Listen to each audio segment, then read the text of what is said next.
75,000 ரூபாய் மானியமாக பெண்களுக்கு ஸ்கூட்டி கொடுப்பதற்காக இருந்தாலும் சரி, ஆட்டோ ஓட்டும் நண்பர்களுக்கு 75,000 மானியம் கொடுத்து ஆட்டோ ஓட்டுநர்களுக்கு உதவி செய்கின்றதாகவும் சரி, இந்த தேர்தலிலே அண்ணன் எடப்பாடியார் அவர்கள் அறிவித்திருக்கின்ற அந்த பொன்னான தேர்தல் வாக்குறுதி தான் ஹீரோ.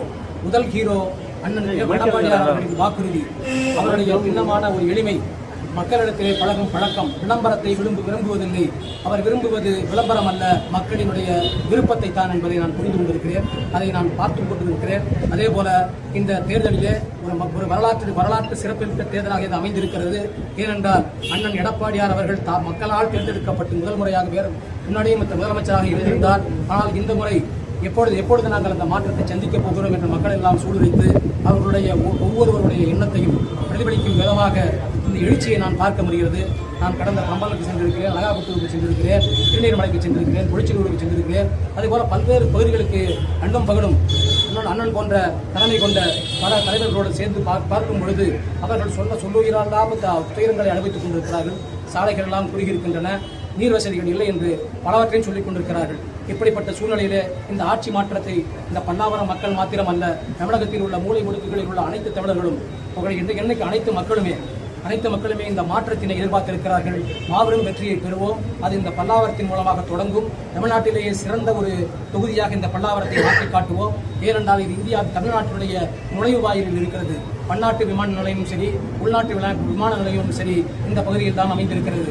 அப்போது இந்தியாவிலிருந்து யார் வந்து இறங்கினாலும், விமானத்தில் வருகின்ற அனைவராக பிரதமராக இருந்தாலும் சரி, அவர்கள் இங்கே இறங்கும் பொழுது இந்த பல்லாவரம் தொகுதியில் தான் முதலில் அவர்கள் கால்களை வைக்கப் போகிறார்கள். அப்படிப்பட்ட பல்லாவரம் தொகுதியை எனக்காக அளித்து என்னை நிற்பதற்கு உறுதுணையாக இருந்து எனக்கு என்னுடைய தெய்வம் பாரிவேந்தர் அவர்கள் என்னை என்மேல் நம்பிக்கையை வைத்து இந்த தொகுதியில் நீ சென்று நில், கண்டிப்பாக வெற்றி பெறுவாய், உனக்கு என்னுடைய ஆசைகள் எப்பொழுதும் உண்டு. அதே போல அவரது நண்பர் நமது பாரத பிரதமர் நரேந்திர மோடிஜி அவர்களுடைய ஆசீர்வாதமும் இந்த இடத்தில் இருக்கிறது.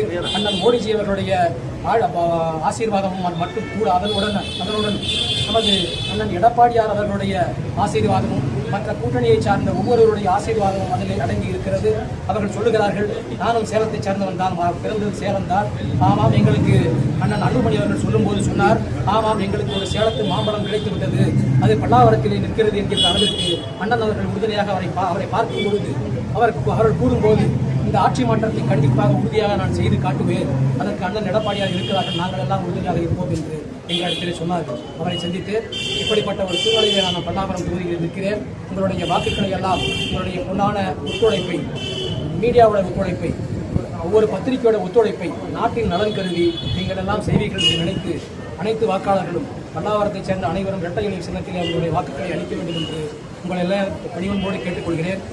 இதற்கான அனைத்து முயற்சிகளையும் நான் செய்வேன். அப்படி தேர்ந்தெடுக்கப்படும் போது நான் உங்கள் வீட்டு பிள்ளையாக, உங்களுடன் ஒருவனாக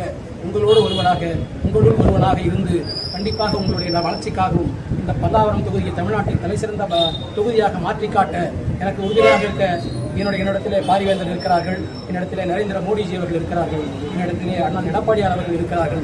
இப்படிப்பட்ட கூட்டணி கட்சிகளுடைய தலைவர்கள் எல்லாம் எங்களுடன் இருக்கிறார்கள். அவர்களுடைய ஆசையை வழங்கிக் கொண்டிருக்கிறார்கள். இந்த சூழ்நிலையிலே கண்டிப்பாக வெற்றி உறுதி என்று மீண்டும் ஒருமுறை சொல்லி உங்கள் அனைவரையும் இந்த நேரத்திலே வணங்கி உங்களுடைய வாக்குகளை இரட்டை இலை சின்னத்திலே அளிக்குமாறு உங்களை எல்லாம் கேட்டுக்கொள்கிறேன். நன்றி.